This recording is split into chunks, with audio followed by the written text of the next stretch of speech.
Okay guys, let's start by locking the hand translation down.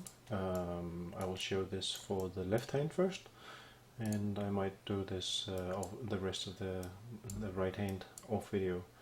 So I'm going to turn up the IK blend translation and rotation, and also the IK pull, because I want the hand to be controlling where he's going to be, so that if it's gonna so that it can pull the rest of the body in case it can't reach.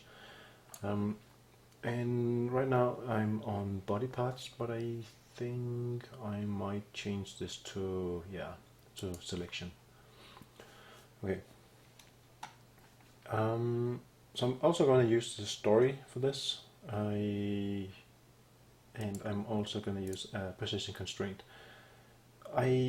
The thing about I wanted to use a multi-referential constraint, but it seems to lock down both the rotation and the translation, so I couldn't really figure out how to just lock down the position. So in case somebody's watching this and think, okay, why doesn't he just do this?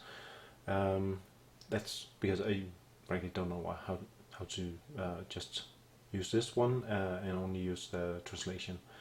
It didn't work for me anyway. So I'm just going to do it this a little bit manual way, I'd say.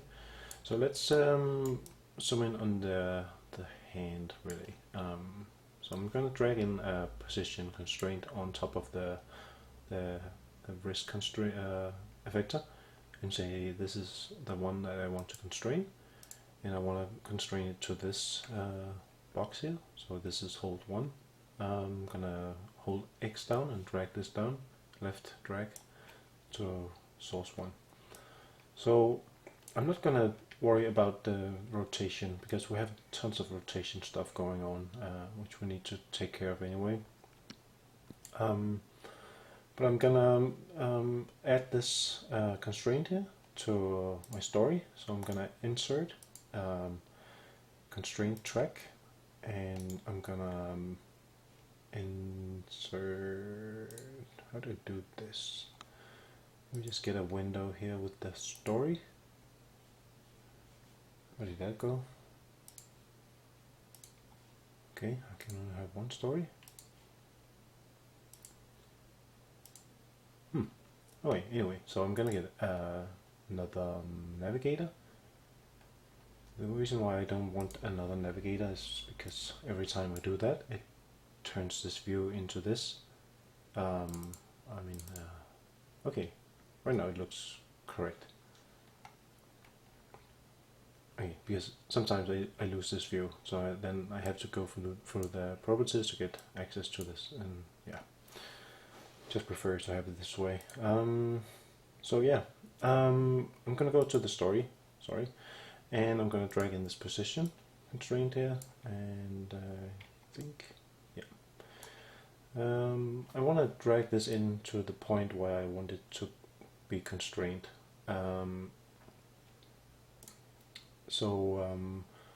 Let's say this is a good point. It seems like it's the point where I grab, hold, something like this, and let's say snap. So it actually moved the hand down a little bit, which I don't really want, so I'm just gonna undo that. And I wonder why it said snap. Snapped down. Anyway, it doesn't really matter that much, although kind of weird. It did that. It was supposed to move.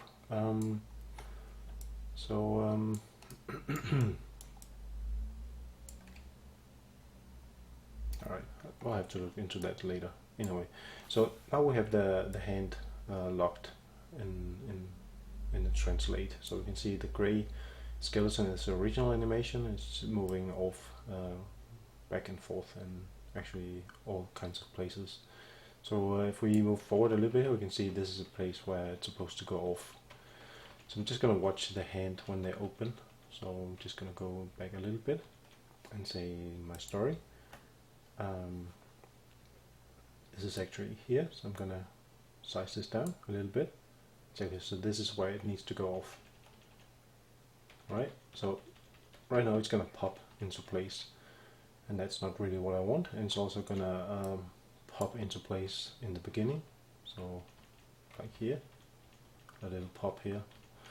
So in order to get rid of that, I'm gonna take this little slider here at the top and move it a little bit forward, so that now when I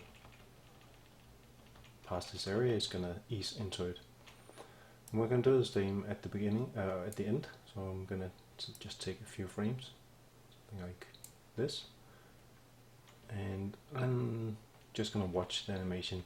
So the thing is, watching this from the side, I can already tell that the hand from this point where I'm letting go of the constraint, it's gonna move down and then it's gonna move up again. And I prefer to have it move in a direct line. So I think actually what I'm gonna do is to expand this a little bit so it keeps the contact a little bit longer and it lets go here. So it's gonna wait a little bit with that, right? So it's gonna make it look a little bit more correct, smooth, I would say. So yeah, the basic idea is just to go through these and add a new constraint here, and then do this one by one. This is maybe a little bit tedious, but yeah, once you get used to it, it's not that bad actually. So I have my navigator window here. I'm gonna extract this one over here as my next source, and if I was to work with this some more, I would probably also rename these, but I won't go into that right now. So this is where my next position is going to be, so I'm going to snap that, and I'm going to drag this one also in here, and it's going to create a constraint actually in the beginning, but it needs to be at that time where the cursor is right now. So it's going to snap into place here, and as we did before, I want to make sure that we ease into this a little bit. So something like this, I guess. It's going to look okay. And I'm just going to continue and see where it leaves the hold. So right about here, it seems. So this is the point where I still have my fingers curled up. So I'm gonna expand this a little bit, move it over here, maybe a little bit further, and then make this small transition here.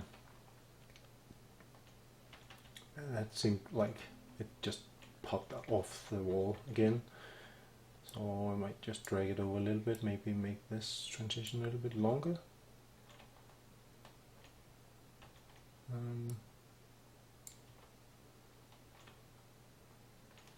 So it's not like I have a formula for this, it's just experimenting.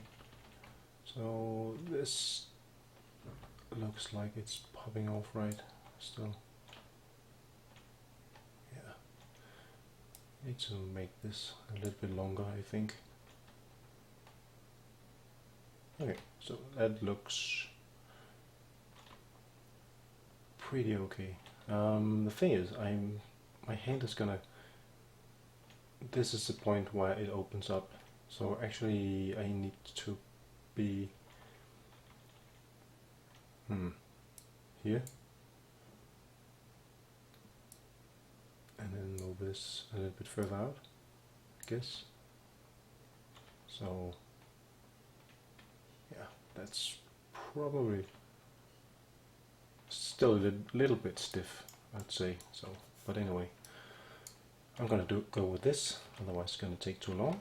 So I have my left hand up here now, so it's gonna come for this point. Gonna drag in a new one. Can't really see what I'm selecting here. Gonna move that out of the way. And then select it here, drag that in again, and say hold X and drag that into the constraint, and click the hold and drag that in, and there we go. So let's see if that's looking okay. That's looking pretty good. So snap that and drag that in here. Whoops. Drag that in here, and it's going to create it over here. So just move it forward, like here. This.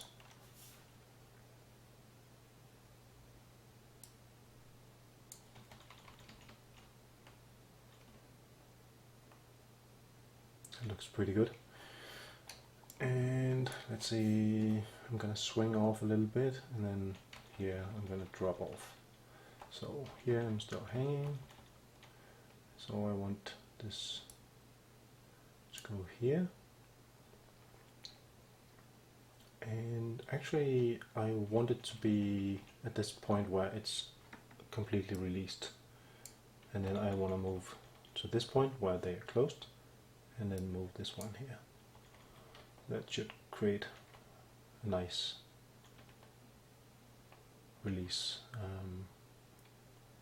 of the fingers. Transition maybe a little bit further. Oh, or maybe not.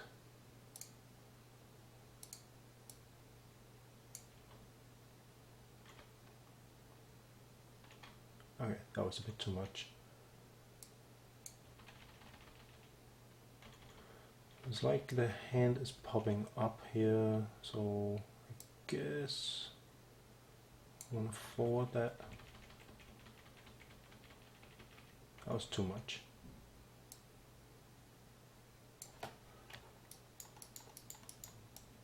But, yeah, since this is really not so important. Okay, that looks pretty good, I think. Alright, so I'm satisfied with this. So that was actually the left hand. So the trick is just to go through this with each of the hands, and I'm just going to do the right hand. It's going to be exactly the same, just adding constraint tracks for the right hand. And yeah, I'm going to do that and get back in the next video. So see you in a bit.